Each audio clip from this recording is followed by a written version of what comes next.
Você acompanha o desempenho dos seus filhos na escola? Uma pesquisa da ONG Todos pela Educação mostrou que os pais brasileiros se preocupam com os estudos das crianças, mas que muitos precisam ser mais atenciosos.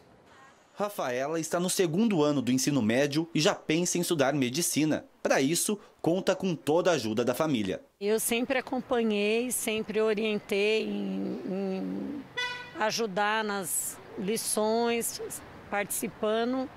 Sempre foi assim, desde o prézinho, o jardinzinho. Até hoje, às vezes ela pega um pouquinho no pé, fala que eu tenho que estudar mais. Para avaliar essa relação dos pais com a vida escolar dos filhos, uma pesquisa ouviu mais de 2.000 famílias em todo o país.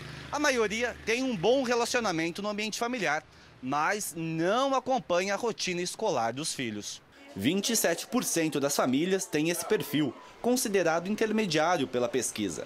As famílias que mais acompanham a educação dos filhos, mantendo diálogo com os professores, com os filhos e também com outros pais, são apenas 12%. No outro extremo, 2 em cada 10 famílias têm um vínculo pequeno com a educação, ou seja, não costumam conversar com os filhos sobre seus talentos e preferências e também não ajudam os filhos a organizar o material escolar. Uma questão do pai que tem um vínculo bom com o filho, aproveitar esse vínculo para falar sobre educação, para destinar um tempo da rotina à educação. E, por outro lado, os pais que reconhecem o valor da educação, que eles saibam que é importante que o vínculo com o filho ele seja forte para que essa comunicação aconteça. Yasmin e Júlio se esforçam para que esta relação entre pai, filha e escola fique cada vez melhor.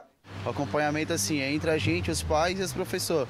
A gente sempre está perguntando para eles como é que ela está na escola. O que eles falam quando você não vai muito bem? Eles olham minhas notas e quando eu não vou bem eu fico de reforço. E vamos agora a São Paulo. O repórter Gustavo Minari vai conversar com o educador Maurício Felício. Gustavo, boa noite.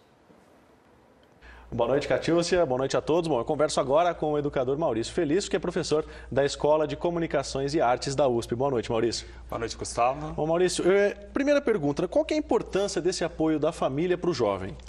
Gustavo, a família ela é o primeiro vínculo que esse jovem tem com a sociedade. Então, ela tem uma função primordial, que é apresentar à sociedade e formar esse indivíduo que vai encontrar com as outras pessoas depois.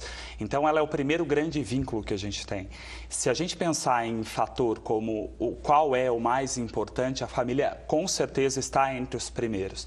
Então, esse acompanhamento da mãe, do pai, do avô, da avó, que porventura é o educador inicial, é que prepara este sujeito para a educação que vem depois, que é a educação formal, a educação escolar.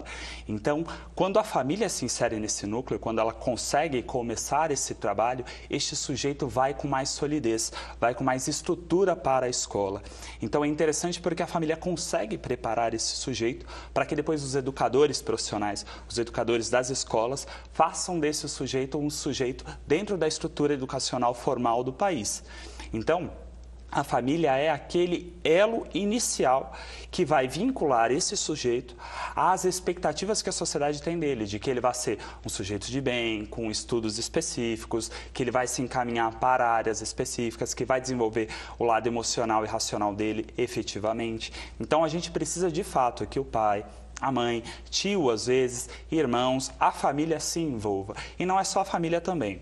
Amigos também dão suporte. Então, muitas vezes a gente se preocupa, na verdade, com o entorno que dá suporte, que estimula e também valoriza os esforços desse sujeito. Agora, Maurício, quando você tem famílias de baixa renda, elas conseguem dar esse apoio também? Conseguem. A renda em si não é o pressuposto da qualidade do apoio. Então, por mais que a renda seja baixa, que a família esteja em estado de vulnerabilidade econômica, ainda assim a família é esse vínculo com a sociedade, vínculo inicial. Então, a gente não pode confundir os dois campos. Um é a vulnerabilidade econômica, que não indica que há uma vulnerabilidade moral, por exemplo. Então, essa formação moral de dentro de casa sai ali e entrega para este sujeito, para essa criança, justamente a formação que a gente vai usar por base para dizer para esse sujeito que vale a pena ele fazer parte da sociedade da melhor forma possível, que é se desenvolvendo, se educando, se transformando ao longo do tempo. Então, o estado de vulnerabilidade econômica não é um pressuposto nem positivo nem negativo. Ele está dado, mas a família em si pode e deve participar desse desenvolvimento do sujeito. Bom, nesse final de semana a gente tem o Enem, né? Muda alguma coisa nessa questão de apoio dos pais? É um apoio mais importante agora? Como é que é, Maurício? O apoio dos pais nesse momento é importante, mas com cuidados, porque cada sujeito tem as suas características. Então, os pais precisam estar atentos se esse é um momento que está deixando, que este aluno que agora vai prestar, está tentando chegar à universidade, se ele está mais tenso do que o comum, se ele estiver, como é que eu consigo me aproximar? Então, todo esse conhecimento que a família tem sobre aquele sujeito, sobre aquele indivíduo, é muito importante.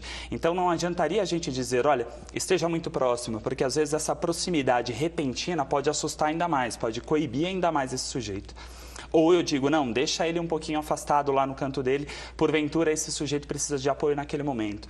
Então, por isso que é importante a família acompanhar ao longo do período inteiro, ao longo da vida inteira, porque nestes momentos de crise ou de tensão, a família sabe como agir. Então, a participação familiar é muito importante, não só agora, que é um momento de prova, antes principalmente, porque vai formar esse sujeito para a sociedade, e também depois, ou seja, não é porque a prova passou que esse vínculo familiar pode se dissolver, muito pelo contrário. Quando esse sujeito chega na universidade, ele precisa do apoio da família também. Ele precisa ter se construído como uma pessoa sólida, uma pessoa crítica, uma pessoa que consegue se relacionar com as pessoas, consegue ser proposto para ele temas diversificados e ele consegue disso produzir coisas, que é o que a gente vê, por exemplo, na redação. O sujeito fica preocupado, eu vou agora fazer o aluno, vou fazer uma redação no Enem, o que será que eu vou escrever? Se a família participa, se os educadores participam, se esse sujeito é interessado e engajado ao longo de toda a formação dele, essa preocupação é a menor, porque ele está ali se preocupando, eu tenho que fazer um parágrafo assim, eu tenho que fazer uma conclusão de outra forma, mas em si ele se formou criticamente ao longo do processo. Agora, se esse sujeito foi deixado à parte, se ninguém acompanhou ele e disse parabéns, você está indo bem, ou não, melhora um pouquinho aqui, ou seja, o acompanhamento não é só quando as coisas vão mal, mas também quando as coisas vão bem. Este sujeito, quando ele chega lá na faculdade, que é a última ponta desse sistema, em tese, mas também é um caminho inicial para todos nós, quando ele chega lá, ele também tem dificuldades. Então, a preocupação desse acompanhamento da família não é só quando ele está no pré e também não é só quando ele está no momento de teste, mas é primordial que isso aconteça sempre. Tá certo, Maurício. Muito obrigado por sua participação. Guilherme e Catiúcia, voltamos com vocês aí em Brasília. Obrigada, Gustavo. Boa noite.